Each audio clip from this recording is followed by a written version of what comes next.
फोसावदिंनाय जे बिसायख'थिनि जोंनि हाबाफारि जोब्बायखौनो जों बुंनो हायो। गाबोन सानसे दंबावो एसे एनै जिखिनि आद्रा दं बेखौ जोङो मावनानै फोजोबसिगोन। जोंनि मोनफ्रोमबो ब्लकनि प्राइमारि कमिटिनि मावथि लोगोफोरा जोंनि गासै महाजोताव थानाय पार्टिफोरखौ लोगोसे लानानै बिथांमोनहा मोजाङै खामानि मावगासिनो दङ। गावबागाव हानजानि लेभेलाव खामानि मावगासिनो दङ आरो बे हिसाबै दा जोंनि बिसायख'थिनि जेखिनि हाबाफारि बेखौ जोङो फोजोबनो हानाय अबस्थायावनो फैबाय आरो जेखिनि मावदों बे गासैबो जोंनि रायजो राजाफोरनि गेजेराव जे रिएक्सनखौ रेसपन्सखौ जों नुदों जे एबार बे बिसायख'थियाव जोङो नांगौनि बारा भटखौ मोननानै आसामनि जेसेबां समष्टिफोर दं बे समष्टिफोरनि गेजेराव बांसिनै भट मोननानै देरहालांनो हानाय समष्टि हिसाबै नैबे 29 नं क'क्राझार समष्टि जेराव आं स्टेन्ड खालामनानै दं बेवहाय जोङो मोनसे रेकर्डखौ खालामनो हासिगोन बेखौ आं बेसेबांसो भट मोननानै देरहानायनि आसा दं सारा? आङो हिसाबखौ बेबायदि बेसेबां मोनगोन बेनि हिसाबखौ होनाय नङा, खिन्थु आसामनि गेजेराव 126तानि गेजेराव बयनिख्रुइबो बांसिन भट मोनगोन होननानै आंहा फोथायनाय दं। ओरैनो सारा फैबाय थानाय बिसायख'थियाव जुदि देरहालाङोब्ला रायजो राजानि फारसे मा मोजां खामानि मावनायनि रायजो राजाफ्रा सिगां गावबागावनि जिउ आरो धोन सम्पतिनि रैखाथिखौ लुबैयो, शान्ति परिबेशखौ लुबैयो। बेबायदि शान्ति परिबेश आरो रैखाथिखौ होनो थाखाय आंनि फारसेनिफ्राय जेब्लाबो आङो नाजागोन आरो बेफोर हाबाफारिखौ लानानै आं मावनो ओंखारगोन। बेनि उनाव जेसेबां माखासे जौगाथायनि हाबाफारि दं, नोङो लामा सामानिफ्राय जागायनानै जोंनि आबादारिफोरनि समस्या, जोंनि लाइमोन बेखारफोरनि जेंना सुस्रांनायनि समस्याफोर, थिग बेबायदिनो जोंहा माखासे दै सारनायनि समस्या, दै लोंनायनि जेंनाफोर, बेफोर गासैखौबो लासै लासै मोनफा मोनफा मावजोबनानै रायजो राजाफोरनि आंखालखौ सुफुंनायनि हाबाफारिखौ लालांगोन आरो आं सानो रायजो राजाफोरनि गांनाय उखैनायखौ जोङो जुदि गोसो होनानै मावोब्ला फैगौ 5 बोसोराव गोबांखौ मावनो हागोन आं बेखौ आसा खालामदों। दा नोंथांनि समष्टिनिनो इउपिपिएलनि बिजाथि मनरन्जन ब्रह्म बिथाङा जे बुंदों बे रबिराम नार्जारिहा दा राजनितियाव जेबो हाबा मावनायनि खामानि गैला, बिथाङा दा हाबा खालामनानै बा जुलि जानानै न'खर बेंनायनिसो सम जाबाय, बिनि सायाव सारा मा फिननाय होगोन? मनरन्जन ब्रह्म बिथांनि आंनि बेक्तिगत जिबनाव आं हाबा लानाय लायैखौ बुंनांगौनि जेबो सरकारि भाषा बे नङा। बिथाङा सर्बानन्द सन'वालखौ बुंग्रोदों, नरेन्द्र मदिखौ बुंग्रोदों, अटल बिहारी बाजपेयीखौ बुंग्रोदों। बे बेक्तिगत गावबागाव जिबननि मोनसे सिद्धान्त। आं हाबा जायो जाया बे आंनि बाथ्रा, बे राजनितिनि भाषा नङा, बेक्तिगत जिबनखौ लानानै बाथ्रा बुंनांगौ। दिनै जुदि आङो बुङो बिथाङा बिटिसिनि सबसे काराप्टेड माने सासे माने मा होनो थिखादार होननानै जुदि बुङोबा बिथाङा बेखौ मोजां मोनगोन नामा? मनरन्जन ब्रह्मआ नोंथांजोंहाय बिसायख'थियाव फेरफाथिनायनि फेरफाथिनो हागोन बायदि नुदों नामा सारा?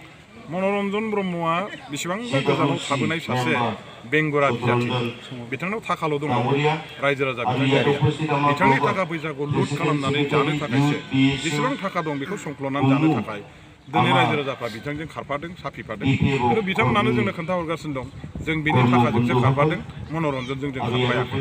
बेखौनो बुंदों थाखा लागोन जों भटखौ होआ आरो गोबाङानो दा लासै लासै गलायफिनलायगोन बिथांजों थांनायफ्रा। आरो आं दिनै बुंगोन जे मनरन्जन ब्रह्मआ दिनै माने 17-18टा गाहाम बिथांहा करापसननि केस दं आरो बे केसनिफ्राय बारग'नो थाखायसो बिथाङा एसेमब्लि इलेक्सनाव बिजाथि महरै गसंदों। रायजो राजाफोरनि खामानि मावनो होननानै, समाजनि देशनि खामानि मावनो होननानैसो बिथाङा इलेक्सन गेलेयाखै। बिथाङा इलेक्सन गेलेनायनि आसल खारना जाबाय बिटिसिनि थाखा फैसाखौ लुटपाट खालामनानै, गिलुब फालुब दुर्निति खालामनानै दिनै इउपिपिएलजों गावनो केस होजानानै बे केसनिफ्राय हमजानायनिफ्राय बारग'नो थाखाय, तदन्तनिफ्राय बारग'नो थाखाय गावनि सय सम्पतिया पुलिसजों गभर्नमेन्टजों जब्द खालामजानायनिफ्राय रैखा मोननायनि थाखायसो बे इलेक्सनाव गेलेदों। रायजो राजाफोरनि खामानि मावनायनि थांखिजों इलेक्सन गेलेयाखै, गावखौ बासायनाय। बिथांनि दारैहाय जोंनि समाज आरो रायजो राजा देशआ जेबो लाब जानाय नङा, बरंस बेबायदि कराप्टेड माने बिटिसिनि थाखाखौ लुट खालामनानै जाग्रा बेबायदि मानसिफोरखौ जोंनि रायजोआव भट होयोब्ला बेबायदि मानसिफ्रा देरहानानै देश सालायनांगौबा देशआ बेंगुरा जागोन, बिटिसिआबो माइग्रोबलांगोन। बेखौ रायजो राजाफ्रा खुनु लुबैया आरो बे खारनावनो दिनै रायजो राजाफ्रा बेनो रावबो भट होनो नागिराखै। बेनि थाखाखौ जानानै बेखौ सेस खालामनायनि थाखायसो बेखौ दिनै रायजो राजाफ्रा माने मदद खालामनायखौ देखायनो लादों। बिपिएफ हिसाबै ओरैनो मोनबेसेसो सिट मोननानै देरहागोन बायदि आरो महाजन हिसाबै मोनबेसे सिट लानानै देरहानानै सरकार दागोननि आसा बायदि सार? बिपिएफआ गासै 12टा सिट होदों, 12टा सिटआवबो देरहागोन आरो महाजोतानो BPF-नि 12 जन सरकारखौ लानानै 12 जन MLA खौ लानानै सरकार बानायगोन BPF-नि 12 जन MLA जाय जेरैहाय बुंगोन महाजननि सरकारा बिदिनो जागोन जों जेरै लुबैयो बेबायदि महाजननि सरकारा जागोन आसामाव BPF-आनो आरो किं मेकार जानानै दिनैहाय सरकार बानायनो थांगासिनो दं BPF-खौ गारनानै कुनु दल संगठन कुनु महाजन रावबो बेयाव सरकार बानायनो हाया गतिके BPF-आसो आसल सरकार बानायनायनि माने थाला साबिया BPF-नावसो दं फैबाय थानाय बिसायख'थिनि फारसे सारा रायजो राजाफोरनिसिम मा खावलायनो सानो रायजो राजाफोरनि गेजेराव आङो गोजोन खौसेथि रैखा खालामनानै फैगौ बिसायख'थियाव खालामनो थाखाय खावलायदों जे बिसायख'थिनि नामाव थाखा फैसा राननानै जायफ्रा बिसायख'थिखौ लेथ्रा खालामबाय बेबायदि हान्जाफोरखौ बिसायख'थियाव जोंनि रायजो राजाफोरा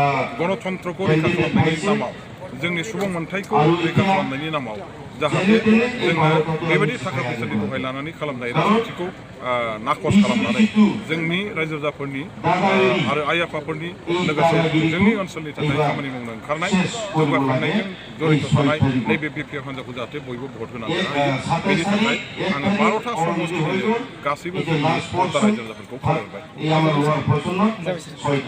सोलायनाया जौगानायनि UPPL नखर नखर बिटिआर हालामनि थागिबिफोरनि थाखाय UPPL-नि सेथि बान्था सरकार दाफुंनायनि दान मोननैनि गेजेरावनो बर' कसारिफोरनि थाखाय वेलफेयार काउन्सिल दाफुंबाय खोमसि सायख्लंखौ बोखारना दा बिटिआरआ सोरांनि जायगायाव सोलायनाया जौगानायनि UPPL नखर नखर फैगौ बिधान सभानि बिसायख'थियाव ट्रेक्टरनि सावगारियाव भट होना UPPL हान्जाखौ देरहासार खालाम नखर नखर